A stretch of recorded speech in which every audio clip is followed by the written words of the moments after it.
Imagine standing in an open field 100,000 years ago. A predator is charging straight toward you. You don't have a gun. You don't have a sword. You don't even have a shield. Your skin is the only thing standing between you and a set of claws sharper than any knife. Now ask yourself one simple question. Why would humans ever decide to cover their bodies? The answer seems obvious today: protection. But the real story is far stranger than simply putting something on because it was dangerous. Armor wasn't invented overnight. It wasn't invented by one brilliant person, and it wasn't even invented for war. Long before humans fought each other in organized battles, they were fighting something much older: nature itself. For hundreds of thousands of years, humans shared the planet with creatures that were stronger, faster, and far better equipped for survival.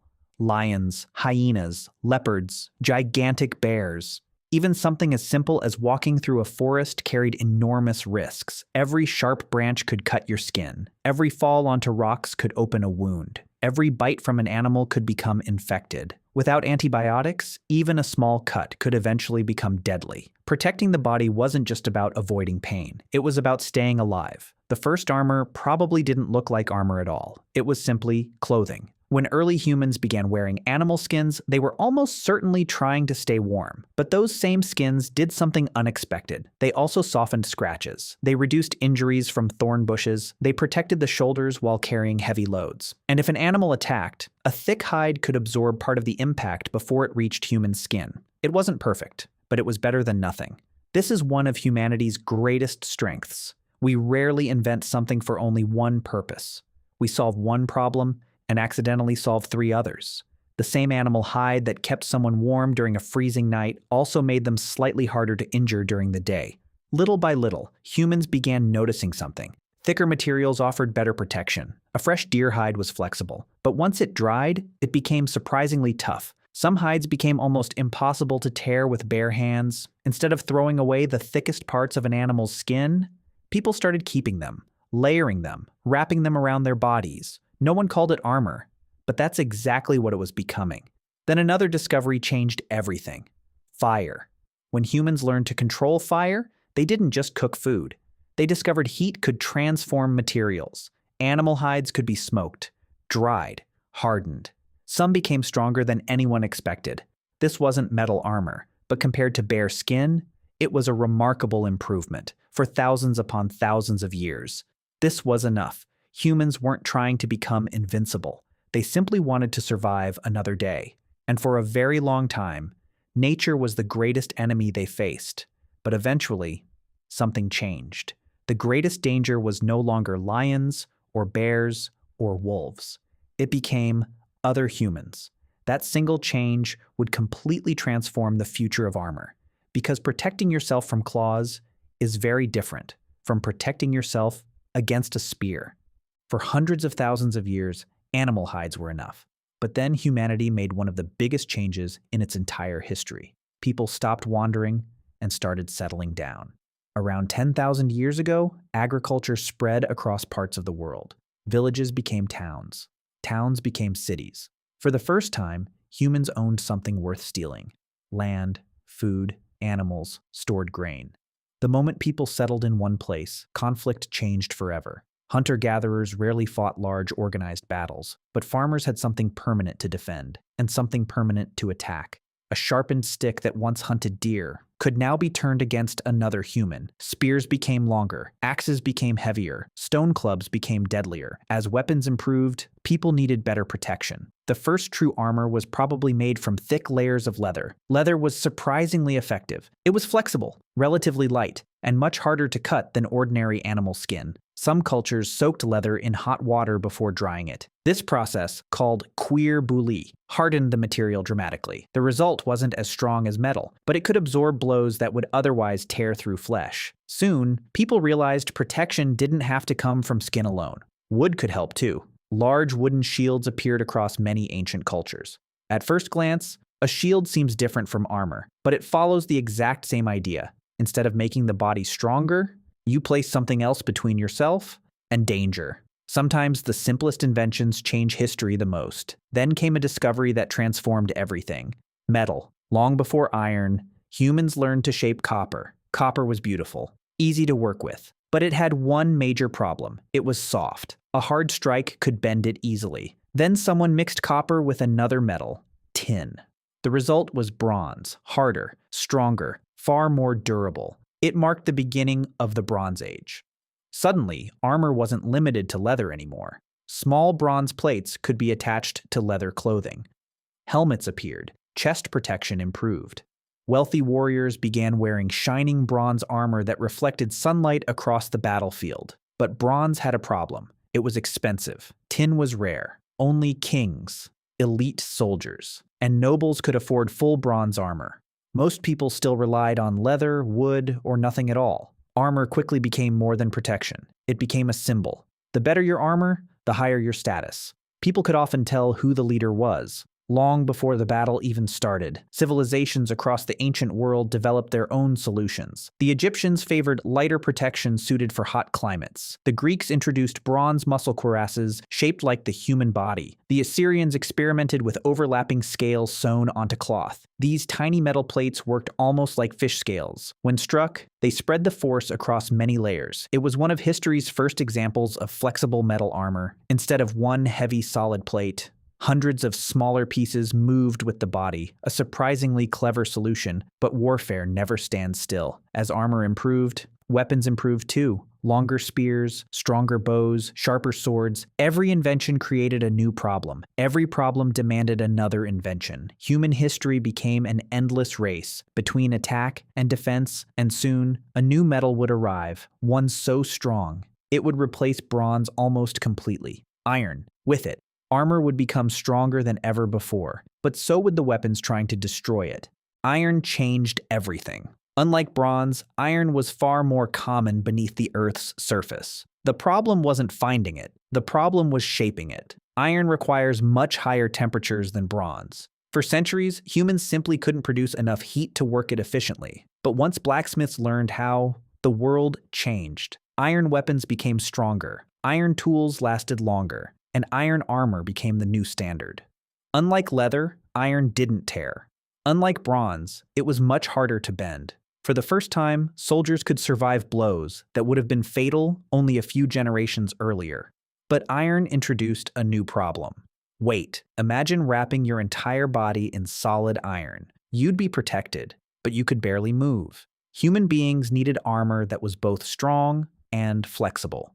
The solution appeared in a surprisingly elegant form. Thousands of tiny iron rings, each ring linked to 4 others, one by one, piece by piece. The result became known as chainmail. Instead of resisting a blow with one solid plate, chainmail spread the force across thousands of interconnected rings. A sword slash that might slice through leather often failed against mail. The blade couldn't easily cut through the metal rings. For centuries, chainmail became one of the greatest inventions in military history. It protected warriors while still allowing them to run, ride horses, and fight freely. The Romans developed their own versions. One of the most famous was the larica hamata, a chainmail shirt worn by Roman legionaries across much of the empire. It was reliable, repairable, and surprisingly durable. A damaged ring could simply be replaced without rebuilding the entire armor. But weapons never stopped evolving. As swords became heavier, war hammers appeared, axes grew larger, crossbows became powerful enough to punch through chainmail.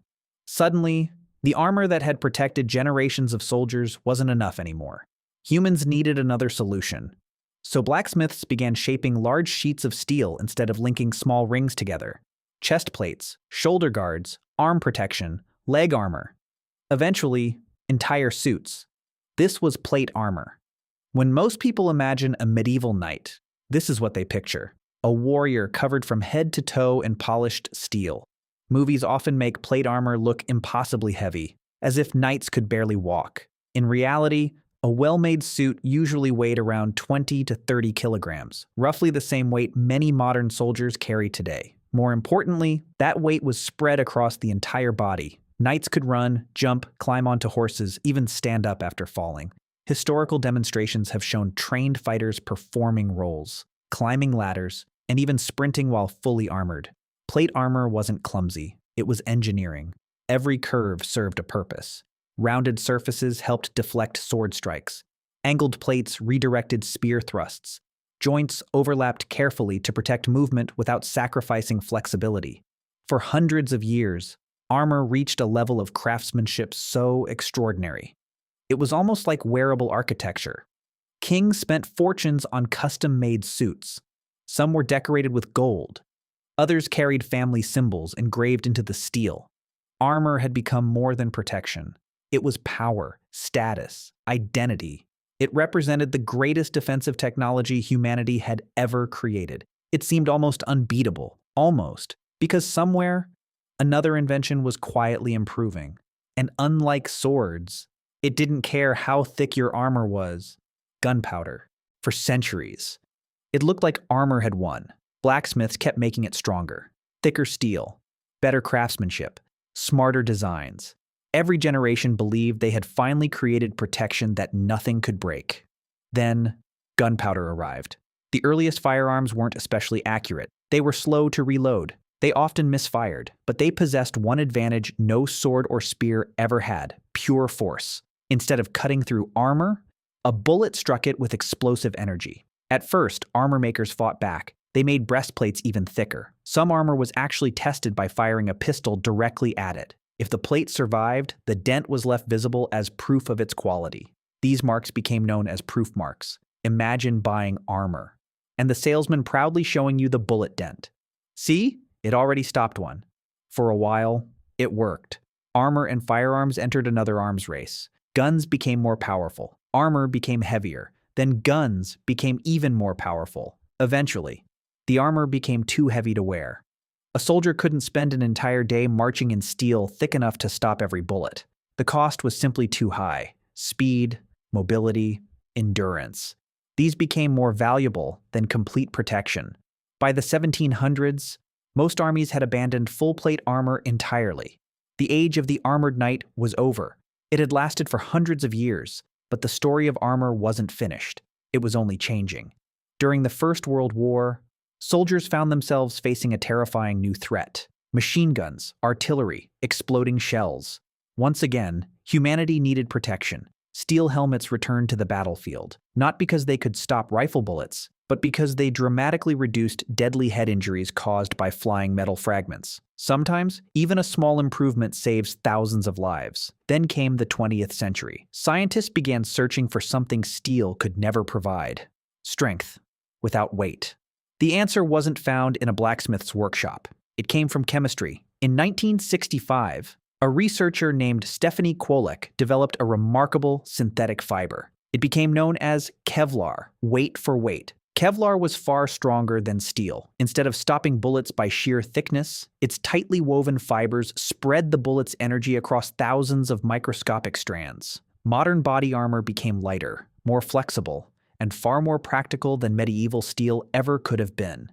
Today, many military and police vests combine Kevlar with ceramic plates. Ceramics shatter and slow the bullet. The fibers behind them catch the remaining energy. The principle is surprisingly familiar, layer after layer, each absorbing part of the impact. In a strange way, modern armor still follows the exact same idea ancient humans discovered tens of thousands of years ago. Place something between your body and danger. The materials have changed. Animal hides became leather. Leather became bronze. Bronze became iron. Iron became steel. Steel became Kevlar and ceramics. But the goal has never changed: to survive one more day. Perhaps that's the most fascinating part of the story. Armor wasn't invented because humans wanted to conquer the world. It was invented because someone, somewhere, wanted to see another sunrise. A hunter wrapping an animal hide around his shoulders. A Greek soldier fastening a bronze breastplate. A medieval knight lowering his visor. A firefighter putting on protective gear. A police officer wearing a ballistic vest, separated by thousands of years, yet connected by the exact same idea. Every generation inherited the dangers of the world, then built something to stand between those dangers. And the human body.